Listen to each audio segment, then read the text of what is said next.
এ কি, হঠাৎ আকাশটা এত অন্ধকার হয়ে গেল কেন? এখন কি ঝড় উঠবে? আমার ভীষণ ভয় করছে। ও মাঝি ভাই, নৌকা তাড়াতাড়ি চালাও। দিদিমণি, এখন তো নৌকা পাড়ে নেওয়া যাবে না। আপনি চুপ করে বসে থাকুন, ভয় পাবেন না। কিন্তু আমি চুপ করে বসে থাকতে যে পারছি না। আমার ভীষণ ভয় করছে। আমি কোনো সাঁতারও জানি না। ভয় পাবেন না দিদি, আমরা সকলেই আপনাকে সাহায্য করব, কিন্তু আপনি যাবেন কোথায়? আমি রূপনগরে যাব। আমার মামার বাড়ি সেখানে। সেখানকার মোড়ল আমার মামা হয়। ও, আপনি বিমলচন্দ্র রায়ের বাড়ি যাবেন? আপনি চেনেন তাকে? চিনি বই কি, আমার বাড়ি তো ওই গ্রামেই। আর ভয় পাবেন না দিদি, আমি আপনাকে সাবধানে নিয়ে যাচ্ছি। আমাদের গ্রামের অতিথি বলে কথা আপনি। ও মা গো, নৌকাটা ডুবে যাবে নাকি? আমি তো সাঁতারও জানি না। বললাম তো আমি আছি, আপনি শান্ত হন। যতক্ষণ আমি আছি ততক্ষণ আপনি এই নদীতে ডুববেন না, নিশ্চিন্ত থাকুন। যদি সত্যি ডুবে যাই তখন? তখন আমি আপনাকে বাঁচিয়ে তীরে তুলে দেব। এবার নিশ্চিন্তে বসুন তো। হে বিধাতা, তুমি আমাকে বাঁচাও। শক্ত করে ধরে থাকুন, আর একটু পরই নৌকা থেমে যাবে। আমরা কি পৌঁছে গেছি? হ্যাঁ, আমরা পৌঁছে গেছি। ওই তো ওই সামনেই আমরা নেমে যাব।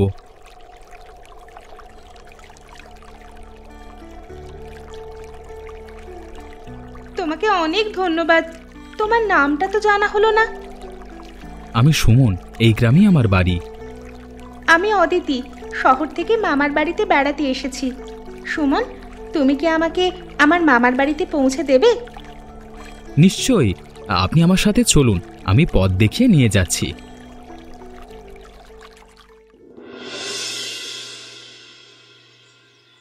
মোড়ল মশাই, মোড়ল মশাই, এই দেখুন কাকে নিয়ে এসেছি। আরে, এ যে অদিতি মা, আমার ভাগ্নি। মারে, তুই শহর থেকে কখন এলি? তুই আসবি আমাকে একটা খবরও দিলি না, তো মদনকে পাঠিয়ে দিতাম। আসলাম হুট করেই, তাই আর বলা হয়নি। কেমন আছেন মামা? এবার অনেক দিন পরে এলাম। আমি তো ভালোই আছি, তবে হুট করে তোকে দেখে মনটা আরো ভালো হয়ে গেল। এবার কিন্তু কিছুদিন থাকবি। হ্যাঁ মামা, এবার বেশ কিছুদিন থাকবো। গ্রামটাকে দেখবো, সবাইকে চিনবো। আর এই যে এই সুমন না থাকলে আজকে যে আমার কি হতো। কেন রে মা, কি হয়েছিল কি? বাবু, এই দিদিমণিটা কি সুন্দর দেখতে। মানে শহরের মেয়েরা কি সকলেই এত সুন্দর হয়? হ্যাঁ হয়। কেন, আগে কখনো শহরের মেয়ে দেখনি? কোত্থেকে দেখবো? আমি কি কখনো শহরে টরে গেছি নাকি? সুমন, তুই আমার ভীষণ উপকার করেছিস রে। নদীর মধ্যে ঝড় উঠেছিল শুনছি। তুই যদি না থাকতিস তাহলে আমার ভাগ্নির কি হতো কে জানে। হ্যাঁ মামা, আর যদি সুমন না থাকতো তবে আমি হয়তো নদী থেকে বেঁচে ফিরতাম না। তুই শুধু আমার ভাগ্নির প্রাণ বাঁচাসনি রে সুমন, আমার মানও বাঁচালি। আরে মোড়ল মশাই, এটা তো আমার কর্তব্য। গ্রামের অতিথি বিপদে পড়েছে, সাহায্য করা তো আমার কর্তব্য। তোমার মতো মানুষ এখনকার দিনে বিরল সুমন। তোমাকে অসংখ্য ধন্যবাদ। ঠিক আছে রে মা, এবার তুই ভেতরে যা। অনেকটা পথ এলি, কিছু খেয়ে নে। ঠিক আছে মামা।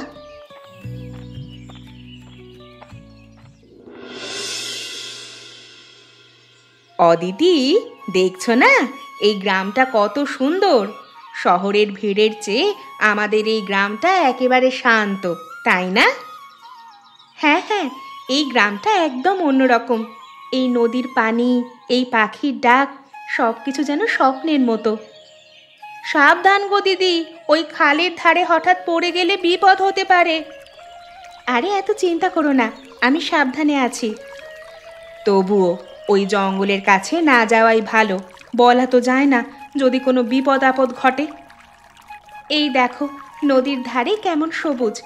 এখানে দাঁড়াতে আমার ভীষণ ভালো লাগছে। তুমি শহুরে মেয়ে, তোমার গ্রামে সব কিছুই ভালো লাগবে।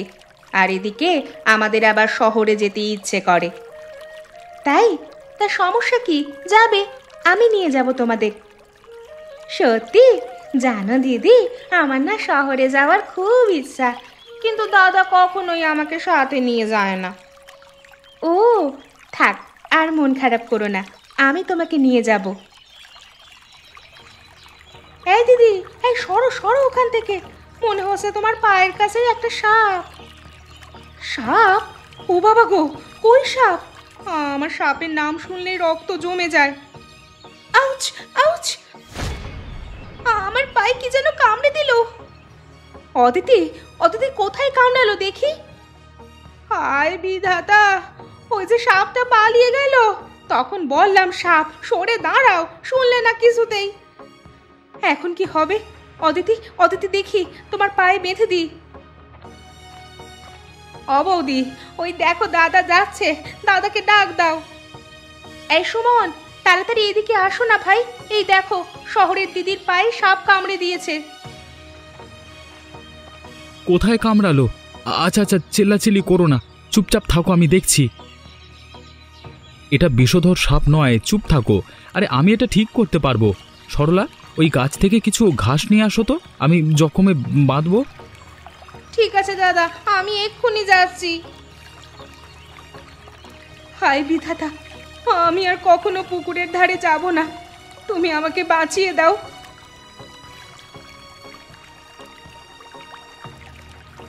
ভয় পাচ্ছ?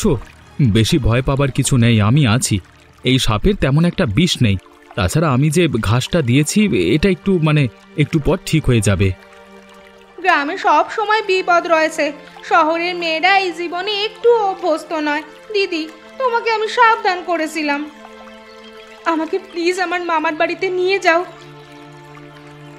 তোমাকে অনেক ধন্যবাদ সুমন, তুমি বারবার আমাকে বিপদ থেকে উদ্ধার করছো। এটা কোনো ব্যাপার না, তুমি আমাদের অতিথি, এটা আমার কর্তব্য। এবার ধীরে ধীরে চলো। হ্যাঁ চল রে সরলা, আমরাও বাড়িতে যাই। হ্যাঁ বৌদি চলো। দাদা, তুই দিদিকে সাবধানে মোড়লের বাড়ি দিয়ে আয়, আমরা চললাম।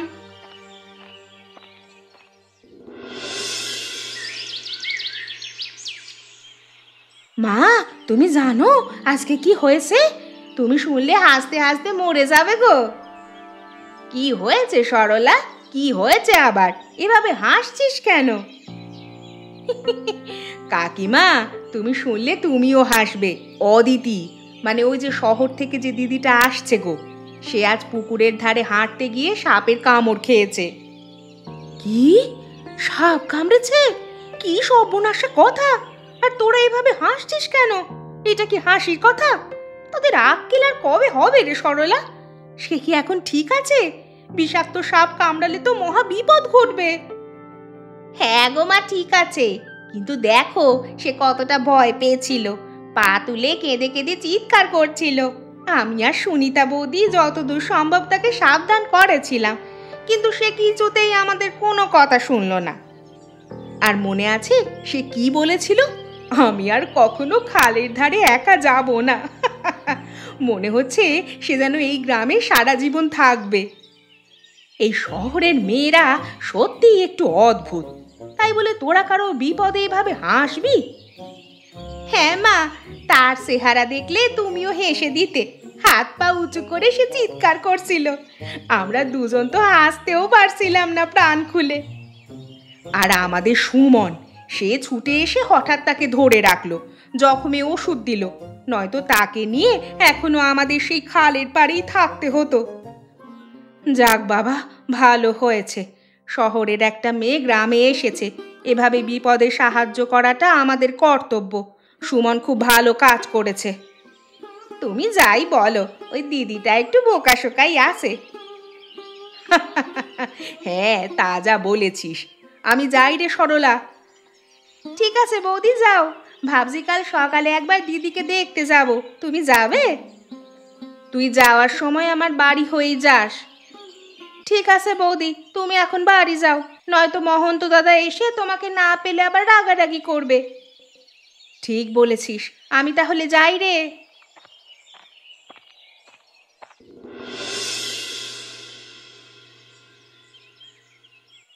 কি শুনলাম, আমার অতিথি মাকে নাকি সাপে কামড়েছে? আরে ও সুমন, ওকে হাসপাতালে না নিয়ে গিয়ে বাড়িতে আনলি কেন? হ্যাঁ মোড়ল মশাই, তবে চিন্তার কিছু নেই, আমি প্রাথমিক চিকিৎসা দিয়েছি, আশা করছি আর কোনো অসুবিধা হবে না। তেমন বিষাক্ত সাপ কামড়ায়নি। ওর জ্বর আছে বেশ, গলা ব্যথা আর মাথা ব্যথাও শুরু হয়েছে। দুদিনের মধ্যে আশা করি এটাও ঠিক হয়ে যাবে। মামা, তুমি কোনো চিন্তা করো না, আমি ঠিক হয়ে যাব। আমার পায়ে আর কোনো যন্ত্রণা নেই। আমি কোনো রকম ঝুঁকি নিতে চাই না মা। তোমার কিছু হলে আমি তোমার মাকে কি জবাব দেব বলো তো? তোমার কোনো সমস্যা হলে বলো, আমি তোমাকে হাসপাতালে নিয়ে যাচ্ছি। মোড়ল মশাই, আপনি এত চিন্তা করবেন না। তবুও যদি বেশি সন্দেহ লাগে আপনি একজন ডাক্তার দেখিয়ে নিতে পারেন। কর্তামশাই, আমি কি কানাই ডাক্তারকে একবার খবর দিয়ে আনবো? আরে না না, লাগবে না ডাক্তার আনা, আমি ঠিক আছি। মামা, তুমি আমাকে নিয়ে এত চিন্তা করো না। ঠিক আছে, তবে আমি এ ঘরেই থাকবো, তোমার উপর চোখ রাখবো। তুমি ঠিকমতো বিশ্রাম নাও মা। আমি তাহলে যাই, কোনো প্রয়োজন পড়লে অবশ্যই আমাকে আবার খবর পাঠাবেন, কেমন? তোমাকে অনেক ধন্যবাদ সুমন। কর্তামশাই, অভয় দিলে একটা কথা বলবো। বেশি ভনিতা না করে কি বলবি বল। কইছিলাম কি কর্তামশাই, আপনার মনে হচ্ছে না এই সুমন দিদিমণির প্রতি একটু বেশি আগ্রহী? কি বলতে চাইছিস খুলে বল, তুই তো জানিস আমি এসব পেঁচানো কথা বুঝি না। আগে কথা, আমার মনে হয় সুমন পোলাটা ইচ্ছে করেই অদিতি দিদির পেছনে ঘুরঘুর করছে। আমি একদম নিশ্চিত এর পেছনে কোনো একটা কারণ আছে। মাথার মধ্যে সারাক্ষণ এসব কুটবুদ্ধি আটে, তাই না? আর একটা ফালতু কথা বললে এক থাপ্পড়ে এ গালের দাঁত ও গালে দেব। যা এখান থেকে, যা। সত্যি কথার ভাত নেই, সত্য বললাম, আপনার ভালো লাগলো না। কি হয়েছে মামা? ও কিছু না মা, তুমি ঘুমাও, আমি তোমার পাশেই আছি। ঠিক আছে মামা। হায় রে, আর কতদিন এই কষ্ট ভোগ করতে হবে? ঘরে কিছুই নেই, দুবেলা দুমুঠো খেয়ে বাঁচবো তেমন উপায় যে আর দেখছি না। ঠিকই বলেছো মা, কালকে সারাদিন চুলোয় আগুনই জ্বলেনি, আজ সকালে যে কিছু ব্যবস্থা করব তেমন উপায়ও নেই। এভাবে আর কতদিন চলবে মা? সংসার চালানো যে কত কঠিন তা আজ হাড়ে হাড়ে টের পাচ্ছি রে মা। সুমন্ত নিজের মতো চেষ্টা করছে, কিন্তু তারও হাতে কী বা আছে। মা, আমি বলছিলাম কি, আমি কি একবার মোড়ল বাড়ি যাব? যদি কোনো কাজ পাই তাহলে এই বেলাটা অন্তত খেতে পারবো। তুই লোকের বাড়িতে বাড়িতে কাজ করিস, এটা যে আমার একদম পছন্দ নয় রে মা। না খেয়ে থাকবো সেও ভালো, তবুও তোর কারো বাড়িতে কাজ করতে যেতে হবে না। তাহলে কি করব মা? এছাড়া যে আর কোনো উপায়ও পাচ্ছি না। সরলা, সুমনকে ডেকে আন। ওকে না বললে হয়তো কোনো ব্যবস্থা হবে না। কিছু না কিছু করার পথ তো বের করতেই হবে। ঠিক আছে মা, আমি দাদাকে ডাকছি।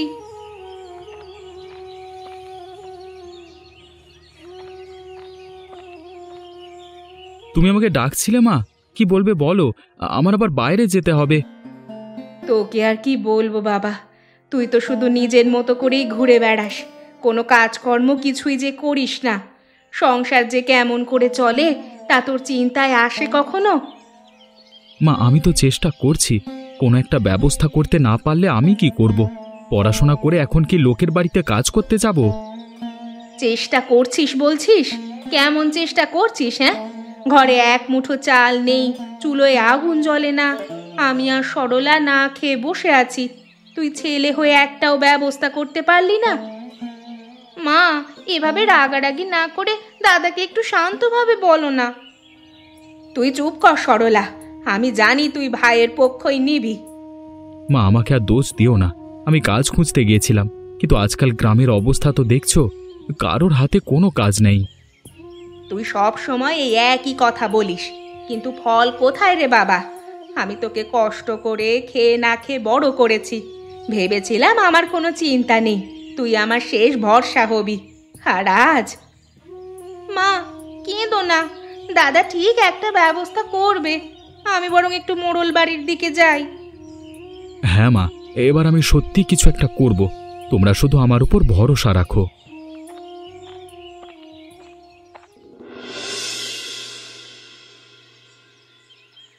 জেঠিমা, ও জেঠিমা, বাড়িতে আছো? কে রে? সরলা, তাই সাত সকালে তুই এখানে কেন এসেছিস? কি খবর রে? জেঠিমা, আমাদের ঘরে আজ কিছুই নেই। মা সকাল থেকে কিছু খাননি। আমি ভেবেছিলাম আপনি যদি আমাদের একটু সাহায্য করেন। কি বললি? সাহায্য? বলি আমরা কি তোর মায়ের অভাব পূরণ করার ঠেকা নিয়েছি? যতবার এসেছিস ততবারই বলেছি আমাদেরও খরচের শেষ নেই। শহর থেকে অতিথি এসেছে, তার খাওয়া দাওয়া, যত্ন, অন্যান্য খরচ সবই তো আমাদেরই করতে হয়। বলি কি কর্তামা, এদেরকে কিছু দিলেই পিছে পড়ে যাবে। আপনি বরং বলুন ওর দাদা সুমনকে আমাদের খেতে কাজ করতে পাঠাক, তাহলে আপনারও লাভ হবে। ভালোই বলেছিস রে মদন। শোন সরলা, যদি সত্যি তোর নেহাতি সংসার চালাতে না পারিস তাহলে তোর ভাইকে আমার জমিতে কাজ করতে দে।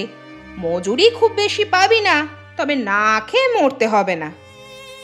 জেঠিমা, আপনি এমন কথা বলতে পারলেন? আমার দাদা তো পড়াশুনো করেছে, কষ্ট করে স্কুল কলেজ শেষ করেছে। আপনি চাইলে অন্য কোনো কাজ দেন। বেশি কথা বলিস না, এত ফুটানি ভালো না রে সরলা। এই গ্রামে আমার কথাই শেষ কথা। পড়াশুনো করে কি বড় অফিসার হবে ও? আমার খামারে কাজ করলে অন্তত কপালে ভাত জুটবে, না হলে তোকে আর তোদের মাকে পথে বসতে হবে। কি হলো রে সরলা, তুই বাড়ি যা, বাড়ি গিয়ে বরং তোর দাদাকে পাঠা। পেটে ভাত না গেলে ওই বিদ্যাও কোনো কাজে আসবে না, বুঝলি?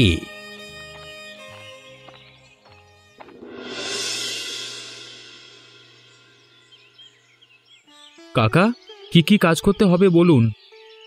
ওরে বাপরে, আজকে আমাদের শিক্ষিত সুমনবাবু খেতে নেমেছে নাকি? এই দেখুন কর্তামশাই, পড়াশোনা করে শেষমেশ নাগল ধরতেই হলো। আহ মদন, এভাবে কটাক্ষ করে কথা বলতে নেই, আর কাজেও কোনো লজ্জা নেই। সুমন, তুই আপাতত ক্ষেতের আল সমান করে দে। ঠিক আছে কাকা, আমি সব করে দিচ্ছি। কর্তামশাই, আপনি বাড়ি যান, আমি আছি এখানে। আমি লক্ষ্য রাখছি সুমন যেন কাজে কোনো ফাঁকি দিতে না পারে। ওরে মদন, তুই চুপ কর, কাজ করুক ছেলেটা। তবে মনে রাখ সুমন, মজুরি খুব বেশি হবে না, যা দেব তাতেই খুশি থাকতে হবে কিন্তু। ঠিক আছে কাকা।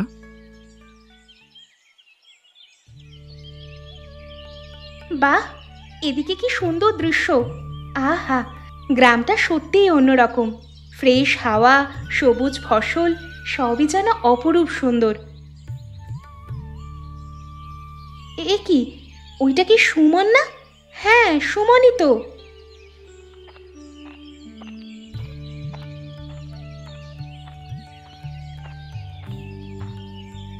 এই সুমন, তুমি এখানে কি করছো?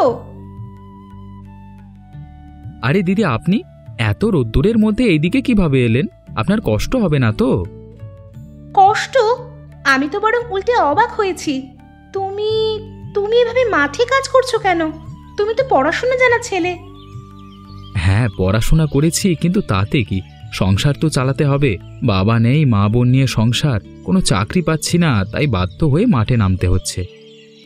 কিন্তু এটা তো তোমার কাজ নয় সুমন। তোমাকে দেখে আমার জানি না কেন খুব খারাপ লাগছে।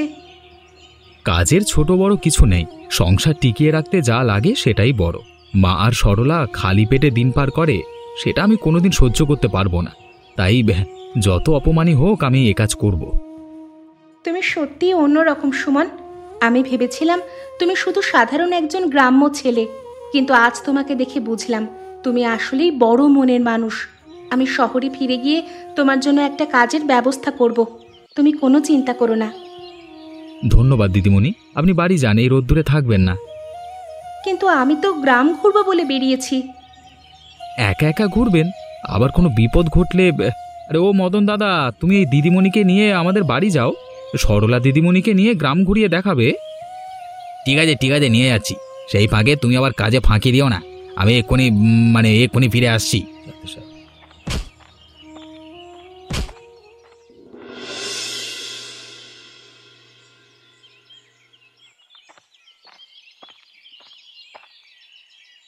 এই যে এটা বাড়ি, আপনি ভেতরে যান, আমি চললাম।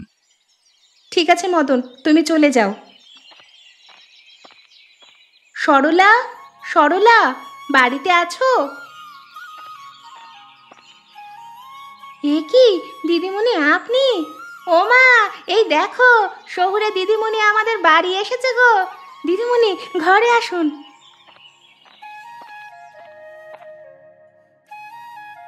ও দিদিমা, তোমাকে আজ আমাদের ঘরে পেয়ে খুব ভালো লাগছে। গ্রামে তো এমন অতিথি কদাচিৎ আসে। আমারও আপনাদের বাড়িতে এসে অনেক ভালো লাগছে। আমি শহরে থাকলেও সব সময় চাইতাম গ্রামের জীবনটা কাছ থেকে দেখতে। আজ আসলেই সেই সুযোগ হলো। তোমরা যে আমাকে এত ভালোবাসা দিচ্ছ, সেটাই আমার সবচেয়ে বড় প্রাপ্তি। শহরের মেয়েরা নাকি শুধু বড় বড় কথা বলে, কিন্তু তুমি তো একদম আলাদা। সত্যি বলছি, তোমাকে আমাদের বাড়িতে পেয়ে আমরা খুব খুশি হয়েছি। সরলা, আমাকে তোমাদের পুরো গ্রামটা ঘুরে দেখাবে? নিশ্চয়ই দেখাবে। সরলা, অদিতি মাকে নিয়ে ঘুরে আয়। ও যেখানে যেখানে যেতে চায় নিয়ে যা। দিদিমণি প্রথম আমাদের বাড়িতে এলো মা, কি খেতে দিই বলো তো? ঘরে যে কি ছুটি নেই। আরে আরে, আমাকে কিছু খেতে দিতে হবে না। তোমরা যে ভালোবাসা দিচ্ছ, এতেই আমি ভীষণ খুশি। কি করব বলো না, অভাবের সংসার। নুন আনতে পান্তা ফুরায়। ছেলেটাও পড়াশুনো করে ঘরে বসা, কোনো কাজ পাচ্ছে না। তোমাকেও এসব বলতে লজ্জা লাগছে। এভাবে বলবেন না, আমি আপনাদের বিষয়টা বুঝতে পারছি। আমি এবার যাওয়ার সময় সুমনকে আমার সাথে করে নিয়ে যাব। আমার বন্ধুর একটা দোকান আছে, সেখানে সুমনকে কাজে লাগিয়ে দেব ভাবছি। সত্যি দিদি, তুমি যদি দাদার জন্য কিছু করো, তবে মা আর আমি বাঁচবো গো। ওপরওয়ালা তোমার মঙ্গল করুন মা, তোমার অনেক ভালো করবেন উনি। দেখো তুমি। হ্যাঁ গো, শুনছ? ওই সুমনের বাড়িতে এখন অদিতি সারা দিন রাত কাটাচ্ছে। লোকে তো নানা কথা বলতে শুরু করেছে। আগে কর্তামশাই, এটা কিন্তু মোটেও ভালো দিক না। একদিকে সুমন আপনার খেতে কাজ করছে, আবার তার বাড়িতে শহরের অতিথি সারাদিন থাকছে। গ্রামের লোকজন এদের দুজনকে নিয়ে নানান কথা ভাবতে শুরু করেছে। এভাবে চলতে থাকলে তো আপনার ইজ্জত নিলামে উঠবে। সত্যি তাই। এ মেয়েটা যদি শহরে ফিরে গিয়ে সুমনের জন্য কাজের সন্ধান করে, বলছিলাম যে তখন কি তোমার সম্মান থাকবে? এ কথা তো একদম ঠিক বলেছ গিন্নি। গ্রামের মোড়ল আমি, আর যদি মানুষজন অন্য কারোর কথায় কান দেয়, তবে সেটা আমার জন্য লজ্জার। তাই তো বলছি, এখনই কিছু একটা করতে হবে। এই অদিতিকে সুমনের কাছ থেকে আলাদা করতে হবে, আর সুমনকে আবার সবাই ছোট চোখে দেখুক সেই ব্যবস্থা করতে হবে। কিন্তু কিভাবে? সবটাই আমার উপর ছেড়ে দিন কর্তামা। আমি এমন এক কাণ্ড ঘটাবো যাতে সুমন আর তার মাকে পুরো গ্রাম অপমান করে। তখন দেখবেন অদিতি নিজেই তাদের থেকে দূরে সরে যাবে। আচ্ছা, তোমরা যা প্রয়োজন মনে করো করো, তবে সাবধানে। আমি চাই না আমার নাম খারাপ হোক। তুমি কোনো চিন্তা করো না গো, আমি তো আছি নাকি। হে কি হলো গো? আমার ঘরে টাকা গেল কোথায়? বলি, কে কে চুরি করলো আমার টাকা? কি বলছো এসব? কি হয়েছে কি? আমাকে তুমি কাল যে টাকাগুলো রাখতে দিয়েছিলে না, সেই টাকাগুলো আজ আর ঘরে নাই। কি বলছো কি এসব? এতগুলো টাকা ঘর থেকে কি হাওয়া হয়ে যাবে? মাফ করবেন কর্তামশাই, আমি দেখেছি সুমন রাতে ঘরে ঢুকেছে। সে নিশ্চয়ই এই টাকাগুলো নিয়েছে। আমারও সেটাই মনে হচ্ছে। সুমন? না না, এটা কোনোভাবেই সম্ভব নয়। মামি, আপনি আরও একবার ঘরে ভালো করে খুঁজে দেখুন। নিশ্চয়ই আপনার কোথাও ভুল হচ্ছে। কর্তামশাই, আমি সত্যি বলছি, আমি নিজ চোখে দেখেছি রাতের বেলা সে ঘরে ঢুকেছে। কিন্তু এই কথা আমি যে বিশ্বাস করতে পারছি না। সুমন রাতের বেলা আমাদের বাড়ি এসেছিল, এই কথার জন্যই নিশ্চয়। হ্যাঁ, সেটা জানি, কিন্তু আসলেই যে আমাদের বাড়ি এলে সেই যে চুরি করেছে, এটা তো ঠিক না। কিন্তু কর্তামশাই, আমার কথা বাদ দেন, কর্তামা যে দেখলো সেটার কি হবে? যদি সত্যি সুমন টাকাগুলো না নেয়, তবে প্রমাণ দেখাও। ঠিক আছে, সুমনকে ডেকে পাঠাও। আমাকে ডেকেছেন কাকা? সুমন, তুমি এসেছো। তুমি কি জানো তোমার বিরুদ্ধে কি অভিযোগ উঠেছে? কাকা, আমি জানি না কি হয়েছে। কিন্তু আমি কোনো টাকা চুরি করিনি। হ্যাঁ, তুই রাতের বেলা আমাদের ঘরে এসেছিলি না? তুই রাতে আসলি আর সকালেই টাকাগুলো নেই। সুমন, এটা কি সত্যি? সত্যি তুমি টাকাগুলো নিয়েছো? না দিদিমণি, আমি সারাদিন মাঠে কাজ করেছি। এরপর আমি সন্ধ্যায় এসে কাকার কাছ থেকে কাজের মূল্য নিয়ে বাড়ি গিয়েছি। টাকা চুরি করবার জন্য আমার হাতে কোনো সুযোগই ছিল না। কর্তামশাই, সুমন মিথ্যে কথা বলছে। যদি সত্যি তুমি অপরাধী না হও তবে প্রমাণ দেখাও। অবশ্যই, আমি রাতের বেলায় কোথায় ছিলাম সে প্রমাণ আমার হাতে আছে। কি প্রমাণ দেখাও? আমি কাজ সেরে এখানে এসেছি, এরপর টাকা নিয়ে বাজার করে বাড়িতে গিয়েছি। আমি আপনার অন্দরমহলে প্রবেশ পর্যন্ত করিনি। অদিতি দিদিমণি আমাকে যাওয়ার সময় দেখেছে। উনি বলেছিলেন ভেতরে যাওয়ার জন্য, আমি যাইনি। সুমন সত্য কথা বলছে মামা। তাহলে দেখা যাচ্ছে সত্যি কেউ ষড়যন্ত্র করেছে। তাহলে বিষয়টা কি দাঁড়ালো? আমি জানি টাকাগুলো কে নিয়েছে। এক্ষুনি প্রমাণ বের করছি। আমি এক্ষুনি বের করছি টাকাগুলো কোথায় আছে। প্রমাণ? তুই কি করে প্রমাণ করবি? টাকাগুলো তো কর্তামা তার লকারে রাতেই তুলে রেখেছিল। এই রে কলা যা। আমি আর কখনোই এ বাড়িতে আসবো না কাকিমা, আপনি নিশ্চিন্তে থাকতে পারেন। আমি চললাম কাকা।